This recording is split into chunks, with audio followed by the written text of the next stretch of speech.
నేడు తెలంగాణ రాజకీయాల్లో hot topic ఇదే. బీజేపీ జాతీయ అధ్యక్షుడు నితిన్ నబీన్ మొదటిసారిగా తెలంగాణలో పర్యటన చేస్తున్నారు.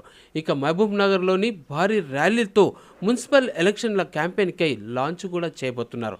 అంతేకాదు బీజేపీ ఫుల్గా ఫోకస్ పెడుతుంది తెలంగాణ మీదనే. నితిన్ నబీన్ మహబూబ్ నగర్లో భారీ ర్యాలీతోటి ప్రారంభించేశారు. మున్సిపల్ ఎన్నికల్లో గేమ్ చేంజర్ అవుతుందా అనేటువంటి పద్ధతిలో ఇప్పుడు అక్కడ పరిస్థితి మారబోతుంది. మొత్తానికి చూస్తే మహబూబ్ నగర్లో బీజేపీ జాతీయ అధ్యక్షుడు నితిన్ నబీన్ తొలి తెలంగాణ సభ ఇక్కడే.